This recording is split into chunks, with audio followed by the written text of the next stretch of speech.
Assalamualaikum warahmatullahi wabarakatuh. Rekan-rekan, Dadi Timar kembali hadir di hadapan panjenengan pada kesempatan yang baik ini. Saya berharap seluruhnya saja yang menyaksikan konten Dadi Timar selalu mendapat manfaat dari apa yang saya sampaikan, dan yang paling penting adalah kita semuanya yang senantiasa diberikan nikmat yang berupa kesehatan. Rekan-rekan, ada hal yang baru yang ingin saya sampaikan. Nanti saya spill satu-satu begitu supaya tidak terlalu panjang dan panjenengan bisa fokus. Saat ini sudah terbit Permendes nomor 7 tahun 2023 tentang rincian prioritas penggunaan dana desa. Jadi di dalam Permendes ini ada hal-hal yang berubah, khususnya terkait dengan rincian penggunaan dana desa. Kalau dulu namanya skala prioritas, nah ini saat ini namanya rincian prioritas penggunaan dana desa. Ada satu hal yang menarik yang seringkali ditanyakan terkait dengan penggunaan dana desa ini, khususnya untuk pembangunan atau perbaikan kantor desa atau balai desa. Pada kesempatan ini rekan-rekan, saya ingin menyampaikan bahwa ada perubahan dengan terbitnya peraturan Permendes nomor 7 tahun 2023 ini, bahwa dana desa itu boleh digunakan untuk perbaikan kantor desa dan balai desa. Kalau yang sebelumnya tidak boleh, sekarang boleh. Tapi bolehnya ini ada syaratnya. Ya, bolehnya ini ada syaratnya. Yang pertama, desa ini harus masuk ke klasifikasi desa mandiri, di mana desanya sudah berstatus menjadi desa mandiri. Ini yang pertama. Yang kedua, besaran anggaran yang digunakan untuk rehab maupun perbaikan di kantor desa atau balai desa ini maksimal 10%. Ya, 10% dari pagu dana desa yang diterima. Jadi kalau misalkan 1 miliar ya maksimal 100 jutanya, 10%-nya. Itu boleh digunakan.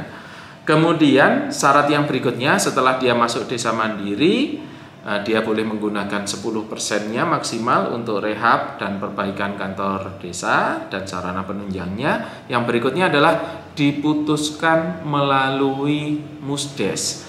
Jadi khusus untuk pembangunan atau perbaikan kantor desa ini dikhususkan harus ada syarat melalui Musdes dan dituangkan dalam berita acara keputusan Musdes. Kemudian ada yang bertanya lagi, Pak, bagaimana kalau desa itu berstatus desa bukan mandiri ya, tapi maju atau berkembang? Maju, berkembang, atau mungkin tertinggal.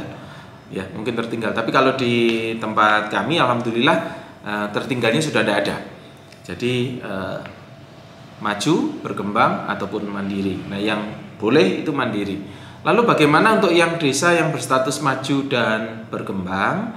Untuk maju dan berkembang ini dia boleh membangun kantor desanya dengan catatan tanpa menggunakan dana desa. Jadi kalau yang mandiri boleh menggunakan dana desa, yang belum mandiri, yang berstatus maju atau berkembang, ini tidak boleh menggunakan dana desa. Lalu kenapa tadi saya katakan boleh? Mungkin ada sumber pendapatan selain dana desa yang bisa digunakan untuk pembangunan, silahkan. Misalkan PAD, kemudian pendapatan asli desa yang lain yang kira-kira itu memungkinkan untuk digunakan untuk perbaikan atau pembangunan kantor desa. Jadi yang boleh itu hanya yang mandiri, selebihnya ini boleh asalkan tidak menggunakan dana desa. Dan besarannya hanya 10% untuk yang mandiri maksimal, dan itu harus melalui berita acara keputusan musyawarah desa, khusus yang terkait dengan pembangunan. Itu kira-kira rekan-rekan yang dapat saya sampaikan, informasi awal terkait dengan penggunaan dana desa untuk pembangunan kantor desa atau rehab kantor desa. Terima kasih. Sampai ketemu lagi dengan saya Eko Murianto di Dadi Timar selanjutnya. Matur nuwun. Assalamualaikum warahmatullahi wabarakatuh.